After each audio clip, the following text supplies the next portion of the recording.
Hello, so I did just do a little kind of single format punch style recipe, but I also promised you to show you an actual punch. So here we are with our big punch bowl and my main squeeze, Fred Siggins, who also happens to be a very good drinks writer and presenter and kind of ex-bartender. Still kind of bartender. You might have seen him in some of our whiskey videos, which is kind of more his thing, but he also is a very good punch maker. He actually made me a punch for my very first birthday that we celebrated together and, you know, stole my heart. So if it works on me, then I'm sure it'll work on all of your friends and family and potential future fiancés as well. So, could you tell me a little bit about punch? What's the deal? Sure. Well, what we're going to make today is sort of like a colonial era punch. We're talking about the sort of era of European expansion when places like Holland and England and Spain and France were sort of going around the world and, you know, stealing things from people. Yeah.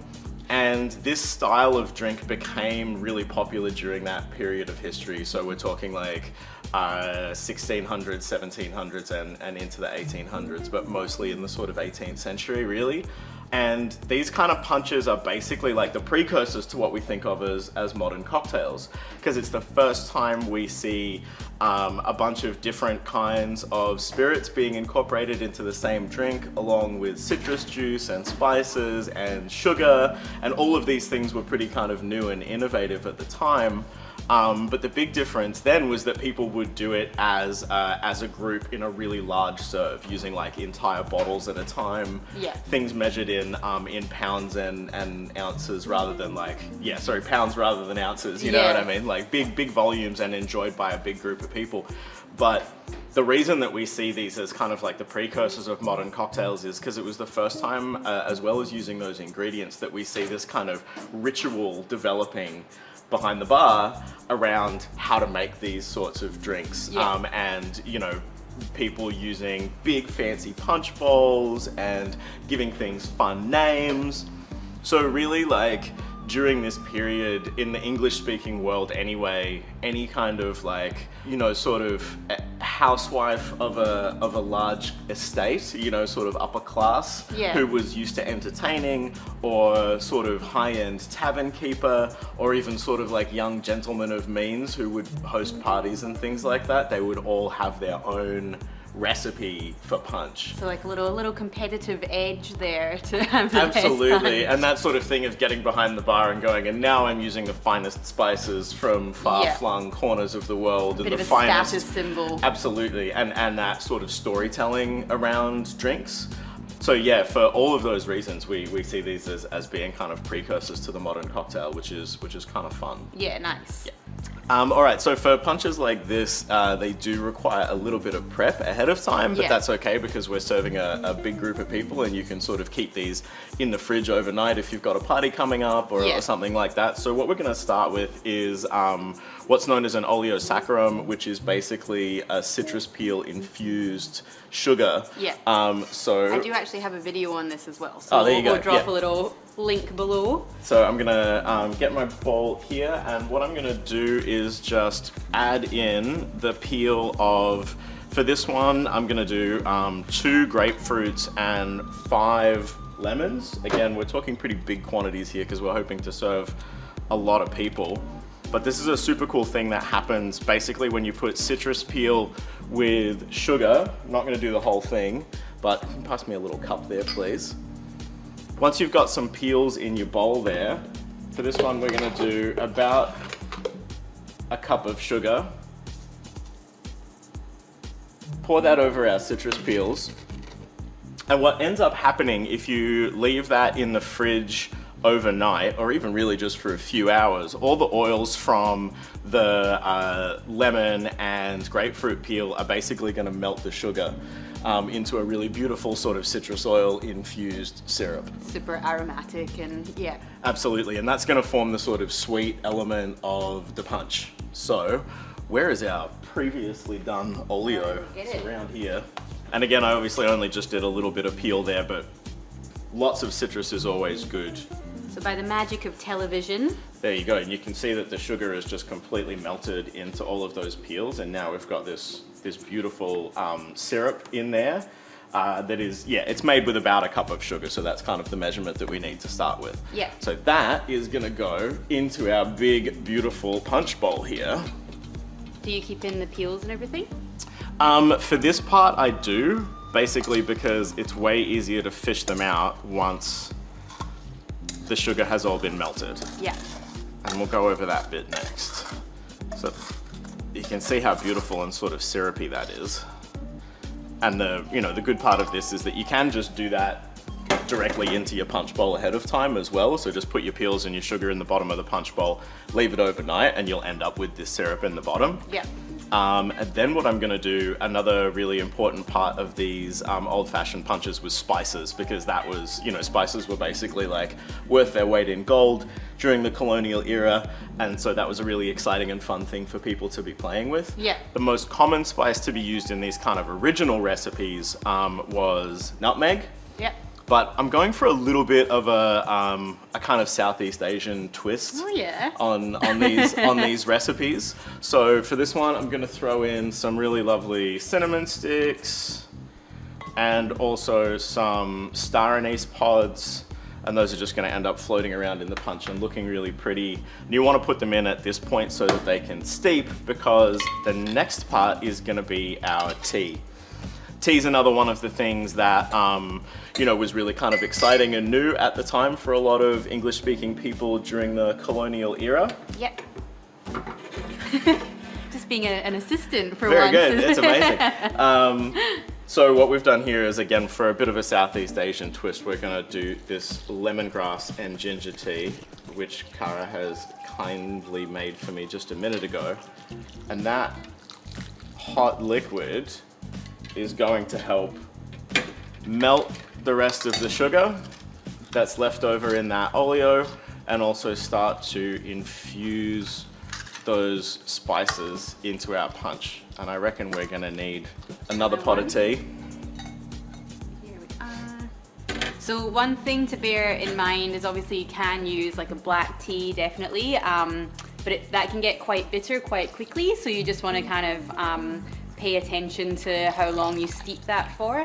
And also, it's not always the nicest color, to be perfectly honest. Like, you kind of obviously want this to be bright and pretty, so herbal teas can definitely be a fun way of going about it as well. So while that sort of melts in there for a second, I should mention that pretty much everything that we're talking about today kind of comes from this book, which is called Punch by really the world's kind of preeminent drinks historian called David Wondrich. Absolutely amazing if you're into all the history stuff and the sort of nerdery around who was making this stuff and how they were making it. And most of the recipes that come from this book, they do use black tea, like you mentioned, and you get that nice sort of tannin from the black tea, which is pretty cool, balances out some of the sweetness. And those would have been made predominantly just with lemon or orange, because that's what people had. So the inclusion of grapefruit is a little bit more of a modern twist. Yep. And obviously using something like a lemongrass and ginger tea. So what I'm doing is basically using the recipes in here as a kind of foundation, and then playing around with it and modifying it sort of to my own tastes and based on what I've got at hand. Yeah. And that's really the fun part of this. Like, you can absolutely kind of follow the recipes that are in here. That's a really good way to start, and how I started to practice and figure it out. Yeah. But then, like a lot of things in cooking or drinks making, once you sort of got the hang of it, then you can play around with it, Have a bit of fun. Yeah, exactly. So I think that is looking pretty good. And now that that's all melted, I can basically add some more cold ingredients, because we are gonna serve this cold.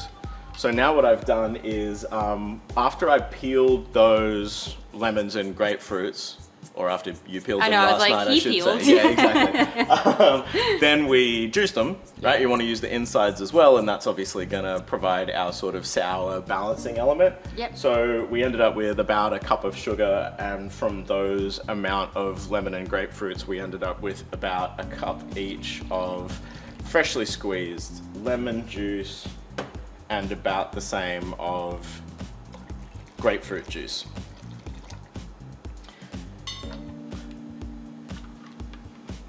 And that has actually turned a nice color, Yeah. which is good.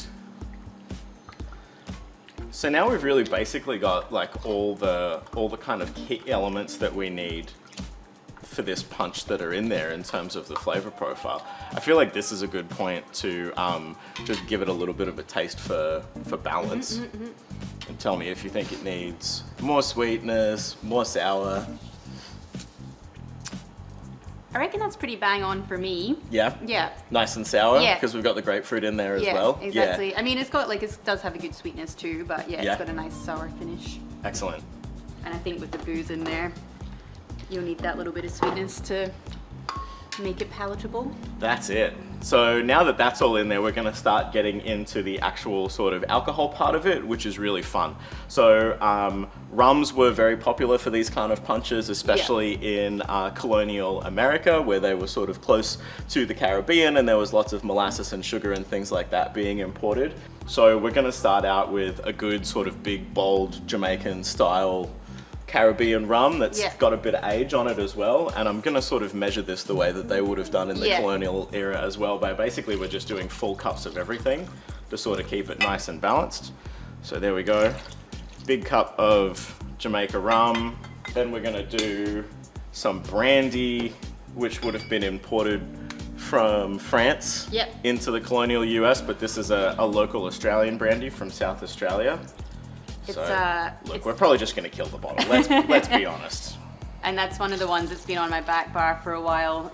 So I'm, you know, happy to just let her die. Yeah, there you go. In pursuit of this cause. I mean, punch is good for that, right? Yeah. Like you've got some stuff lying around that you want to get rid of. Yeah. You can just sort of throw it all in there. It's gonna end up being balanced one way or another.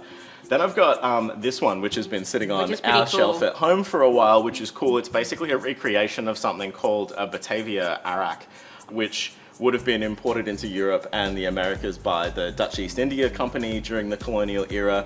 So it's a cane-based spirit from what we now know as Indonesia. Yeah. But it's also made with mostly from sugarcane, but also with a little bit of Indonesian red rice.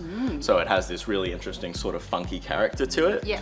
And this is kind of like our white rum component, I suppose. Yeah, yeah. Because like a lot of the stuff that ended up being known as sort of tropical drinks or tiki drinks during the mid-20th century, these drinks often incorporated multiple different kinds of rums and various spirits and stuff. So we'll do about a cup of this bad boy as well. You give that a smell, it's super cool. Oh, it is funky. It almost has that kind of like agricole. Yeah, for sure. Like quite a kind of green grassy element to it as well. And then we're gonna do some Madeira wine, another sort of, these kind of sweet fortified wines were super popular during that era. Plus Madeira is just delicious, and I am going to be doing a little video on that, so make sure you've liked and subscribed and all of that kind of thing to get that one as well. This is definitely going to give us a little added richness here. But Madeira is quite good compared to some other fortifieds because it's actually still quite high acid compared to like sherries and things. So again, just like still quite nice and zingy and fresh, but also a bit of richness and nuttiness and all of that good stuff. One of the fun examples that we have of the quantities of this type of stuff that would have been drank by the sort of upper echelons of colonial society in the US was a bar tab that George Washington and his mates ran up after they were sort of done drafting the Constitution of the United States. And Which it is was thirsty work, It's thirsty work, you know, and it was a Friday, so they all headed to the pub afterwards, and somebody actually found the bar tab that they ran up on that day, and I think it was something like 55 or 60 bottles of Madeira and 7 bowls of punch. And then like a 2% surcharge for breakage. It's like, I hope they left a good tip, you know what I mean? And then finally, one of the things that they used to really like to drink in Philadelphia during that sort of period of American history that has sort of survived is what's known as a Philadelphia fish house punch, which was sort of made with sugar and tea and lemon, and then also a little bit of peach liqueur.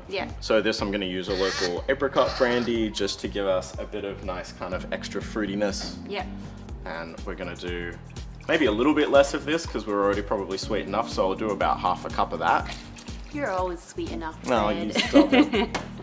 And there we go. So that's kind of all the sort of primary ingredients that we need for our punch there. Now, the fun thing about this is that once you've got a base like this, if you feel like you need more volume, you can add soda water, you can add some kind of soft drink if you want it to be a little bit sweeter, like we could do a grapefruit soft drink in here to go with that theme, or you could do ginger ale, or again, just soda water if you didn't want to add any extra sweetness. Yeah. You could add more juice, like grapefruit juice, pineapple juice, something like that to sort of lengthen it out. Yeah. Because right now this is pretty intense and pretty boozy. Yeah. If you really want to blow people's heads off, you can do what they did in Atlanta, Georgia during the sort of Civil War era. There was a punch made by a local militia sort of made up of kind of well-to-do young Southern gentlemen called the Chatham Artillery was their kind of unit. So they created a punch called the Chatham Artillery Punch, which was made with green tea, and then they topped it up with sparkling wine. So yeah, my sister made that for one of her parties one time, and I don't think anyone remembers how that worked out. I can't believe anyone came out alive. Yeah, exactly. So now what we're gonna do is kind of get it ready to serve, I suppose. So for that, what we've done is overnight we've frozen a big block of ice so that that can just sit in the punch bowl out at room temperature, and it'll take a really long time to melt. So where's that one gone? It's in the freezer, surprisingly. All right. There we go. So you can see we've just taken a takeaway container last night, popped it in the freezer so that we have this nice big ice block that's going to take a really long time to melt. Whoops. Unless it wasn't all frozen. Unless it wasn't all frozen in the first place. We'll still get it in there though. Let's see. To be honest, I forgot to do it last night. I did it this morning and hoped I would get away with it. But there's still quite a big one. All right, so we're just gonna pop that nice big ice block in there. And again, what you'd usually do is chill the punch down in the fridge first before you actually put it out to serve. And then when you put it out, you can throw this ice block in there, and that'll take a really long time to melt. So the punch will stay kind of nice and cold as we're going. Now I feel like our punch bowl isn't quite full, so we might need a little extra volume in there. So I was thinking maybe maybe some of the Cappy grapefruit soda. What do you reckon? Sure. Ta-da! Beautiful. And this will make sure that our punch isn't quite so nuclear. Yeah, we are actually making a couple of cocktails for my little sister's wedding back in Scotland, and we're gonna do a punch. But it is at the beginning, like before dinner. So I think trying to make sure that everyone makes it to dinner is probably that's pretty something important. that we need to be aware of. And obviously is always the thing when you have a party, you want everyone to, you know, have a good time and remember their night. So now we've got our big bowl of punch that's kind of ready to go. The last thing, of course, that we need to do is garnish it and make it look pretty. So I've just sliced up some fruit. So we're gonna do some little bits of pink grapefruit around there.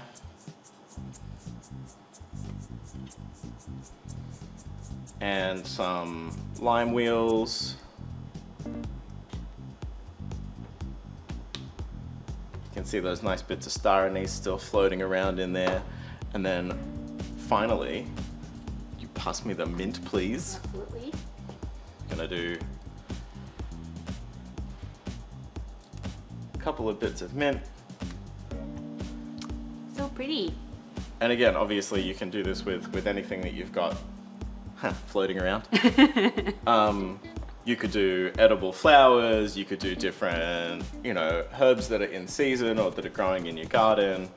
And that's really the fun thing about this. As long as you keep those ratios of sort of booze and fresh citrus and sugar pretty even, everything else is pretty academic. You know, the amount of tea that you put in, that can just sort of be a way to lengthen out the punch, other juices, all that kind of stuff, and yeah, make it look pretty with whatever you like. So there you go, that's a big bowl of punch.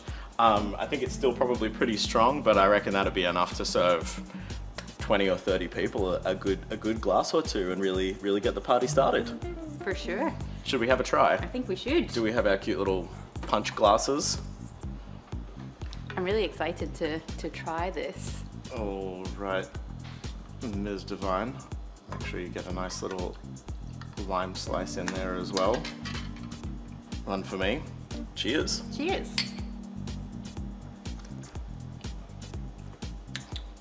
Yum. That worked out pretty well. Yeah, it did. It was really good. It's really bright and fresh and boozy, but you know, not too intense. You could definitely have a couple of bowls of it.